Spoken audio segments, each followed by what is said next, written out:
Welcome back. Hopefully you've been following along so far. Let's move to chapter number 4, I believe, which is the project integration management. So now that we're diving deeper into the project management, in this lesson I'm going to talk about and give you the details, provide several examples.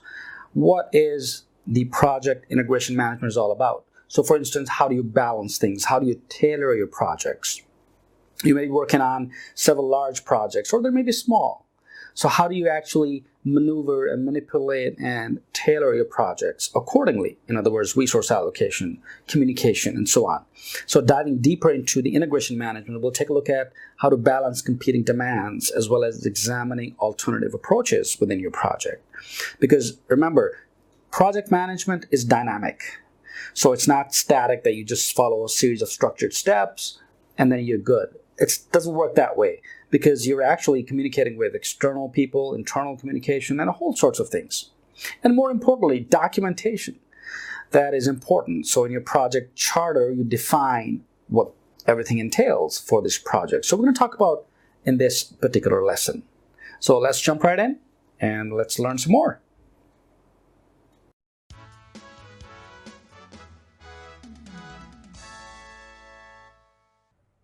Welcome back. Super excited. Moving into chapter 4, one of the most important chapters as new project managers you'll come across is project integration management.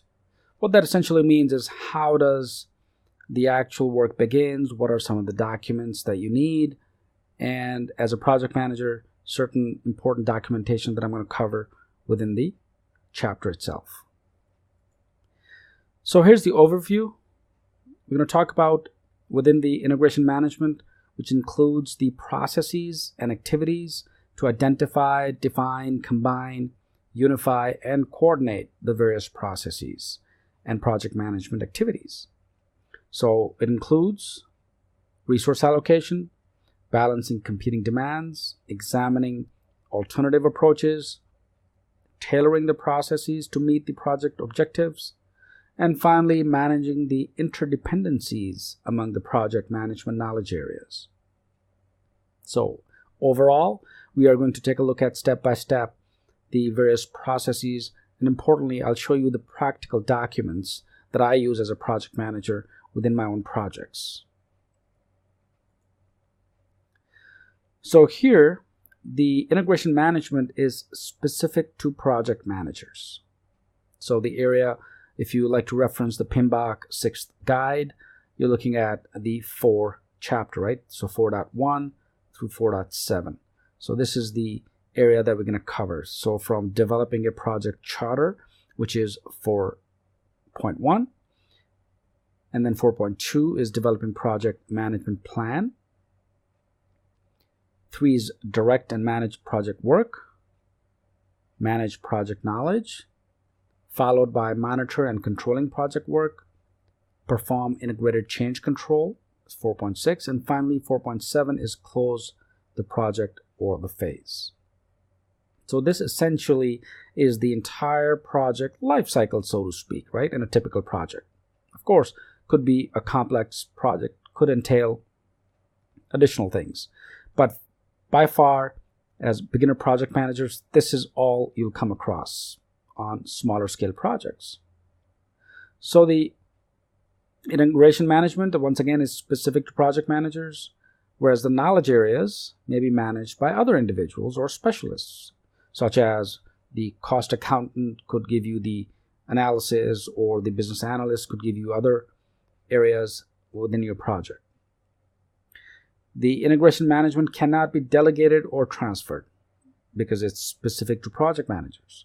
The project manager is the one who combines the results in all of the other knowledge areas and has the overall view of the project.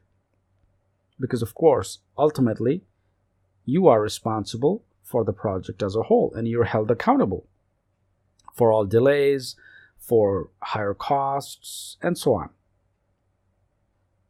So as a homework, this diagram may be a little smaller, but review chapter 4, and I'm going to assign you this homework while we're on this slide. And if you have any questions, post them in the discussion area. So the key concepts that I like you to kind of understand and learn. Project integration management is all about ensuring that the deliverable due dates of the product or service or result, project lifecycle, and the benefits management plan are all aligned. So that's why we use the term integration, right? So everything is in a compact manner integrated with each other. And what those are is, again, the deliverables, due dates, the product itself, the project lifecycle, and so on. The integration management plan is also all about providing a project management plan to achieve the project objectives. So you need to also document and lay out the entire schedule. Who's going to do what, at what time, what day? How many people should be assigned to this particular task? How to measure those? And a good example, as you might have guessed, is using Microsoft Project Schedule, where you can create a Gantt chart or PERT charts, and there are other tools. I've seen project managers also use Excel, right? Dashboards and so on. It also means to ensure the creation and the use of appropriate knowledge to and from the project as necessary, and managing the performance and changes of the activities in the project management plan.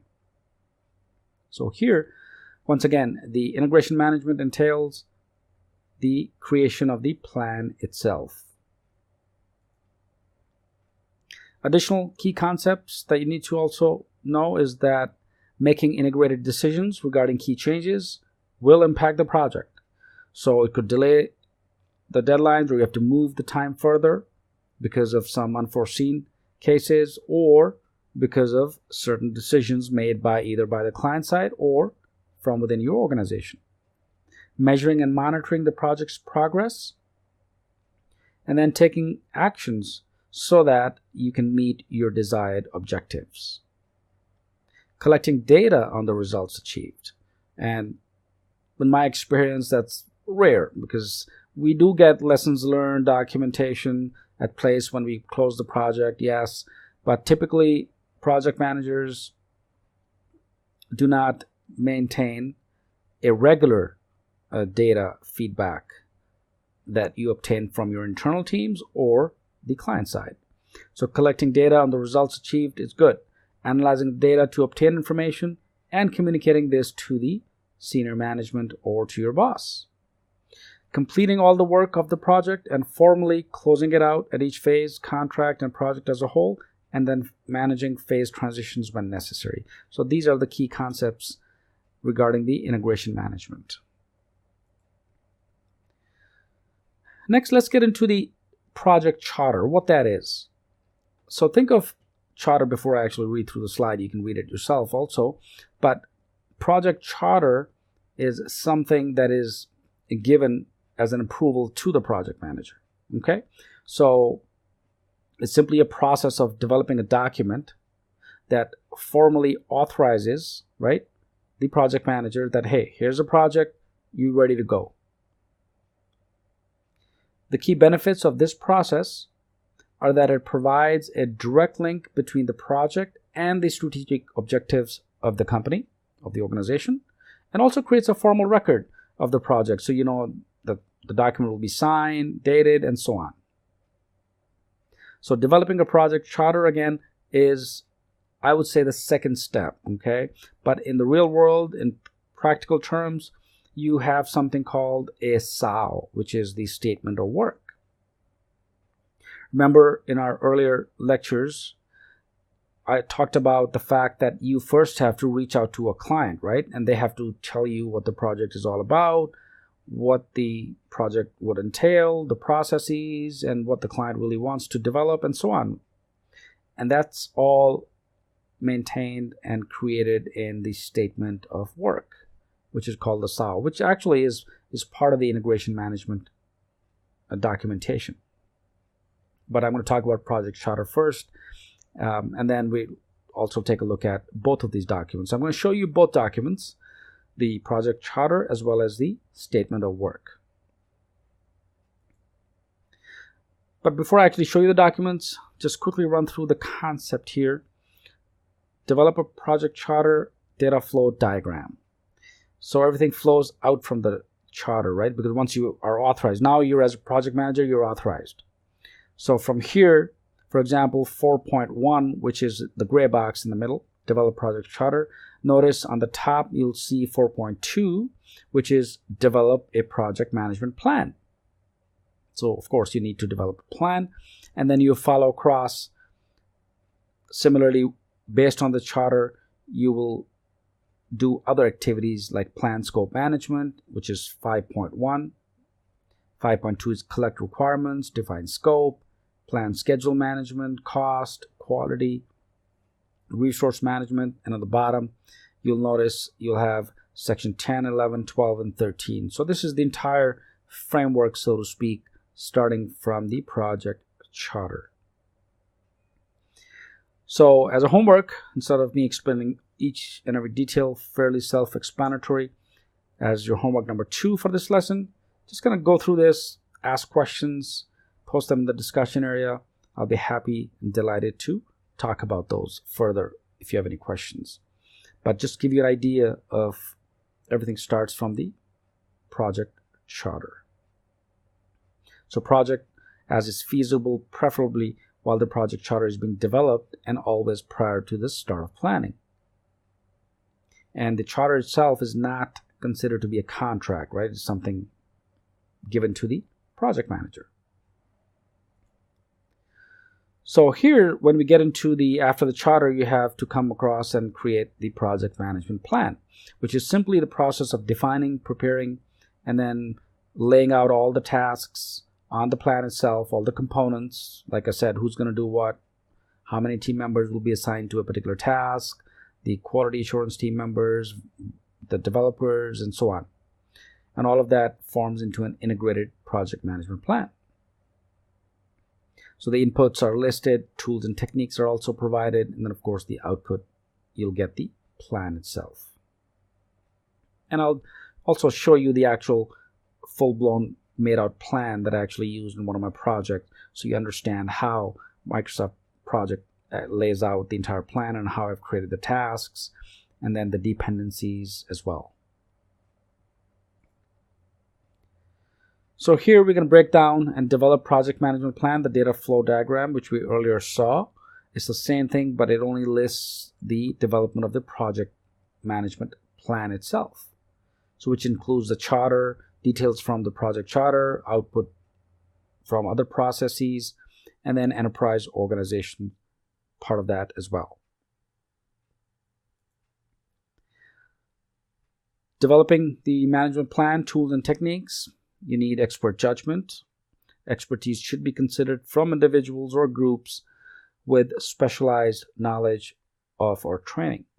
So if you are good at creating these project plans, that's great. Otherwise, you should always seek help from an expert. But typically, it's the project manager who actually comes up and creates the plan.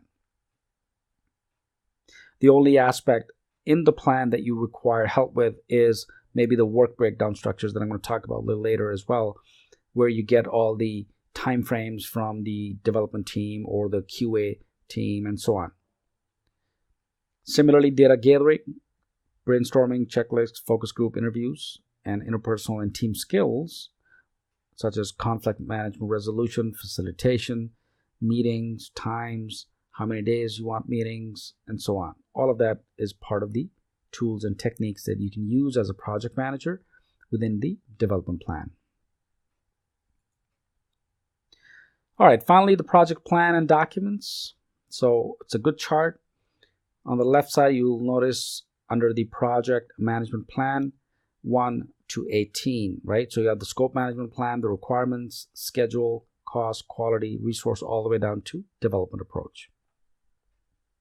And on the right side, you have the project documents. Again, about 33 different documents that you have. You may have activity attributes, activity list, assumption logs. All of these are different documents that you can use. You don't have to use all of them, by the way, in a typical project, but you can use, depending on the type of the project that you have, you can choose your own types of documents that pertain to that specific project itself. So next, I'm going to show you, before I end this lesson, the two documents that I promised, right? One was the project charter, and the other one was the statement of work. So you actually get to see what these documents look like. And I'm also going to provide them as a downloadable resource for you. So here is the sample statement of work. Okay, so this is what I like to show it to you first, because from the client, we actually get the statement of work. Our business analysts go out to the client, they talk to the client, they gather all the requirements, and then they document within the statement of work. And of course, both parties sign, and you get this document as an official document. So once you get the statement of work, then and only you get the project charter. So first I'm going to briefly describe the entire document. It's a 23-page document. So I'm just going to scroll down to, let's see, the table of contents. So you see actually what's being made part of this statement of work. So the statement of work includes, of course, the introduction, the project objective, project scope, services that are included in the scope, the customer location, right? So we talked about the scope, and this is one of the requirements that we earlier saw in the slide, right? 1 through 18. So all of these are listed within the statement of work. So you'll have the service detail, the project scope, and then you'll have subcategories like project planning, business analysis of forms and workflows. Again, these are customizable, right? So depending on the type of project you're doing, you would create these accordingly. So this project was based on creating forms and workflows in SharePoint, utilizing at the back end and the front end, developing future ABC visibility processes, and then the UAT, which is the user acceptance testing, customer roles and responsibilities, the general responsibilities, other responsibilities that pertain to the customer, and then of course the change control. And this is important because remember, change control is fairly common among all projects, one way or the other, whether it's from the customer side, and typically it is from the client side. The project assumptions, the professional fees, and then the payment schedule. And then, of course, the signature line is there. So the statement of work contains pretty much all of the details regarding the project. So if I scroll down, you'll notice I've had it in red where you can actually change it and then move further. So I'm going to provide this document to you so you can actually use it and then customize it based on your own projects. And if you have your own documents and projects, I would love to see them and just kind of take a look at and then share with other students as well. So this is the sample SAO that you can kind of take a look at. And again, I'll provide this so you can view it at your own convenience. The other document is the project charter. So after the SAO, you get something called the project charter, which is given to the project manager, right? So this is, again, a document that it's sort of like a template that I can use. I'm going to provide this as well. You can customize it based on your own project, where it contains the version history first, because this document may change, right? And the reason why it changes is because, let's say you have a change control from the client. So you're going to create the version number 1 for the document, get it signed, and then create version 2 and so on. So the change could be from the business analyst side or from a new customer requirement. Similarly, if I scroll down, again, this is just a template. I'm going to go over quickly through the table of contents. So it talks about the purpose of the project charter, the justification, which includes the business need and so on, scope, the duration, the budget, the cost estimates, and then the alternative approaches or analysis, assumptions, constraints, and risks, the project organization, and then the approval. So once again, both documents, the statement of work and the project charter, are good to go for the project manager to start executing the project itself. And again, you can take a look at this document. I will provide this so you can download it and view it. So that's your homework. Again, for this lesson, just go through these sample documents. If something doesn't make sense, feel free to post them in the discussion area or ask questions. Let's move forward. So in this, a quick recap, we talked about the project integration management, right? So I showed you 2 important documents where you're starting off with the project, collecting all the requirements from the customer, and then the company is handed over to you a project charter, and now you're authorized to start the execution. And of course, I'll also demonstrate how to create the actual project plan. So I'm going to show that to you in the next lesson. So I hope this helps. Practice, and let's move to our next lesson.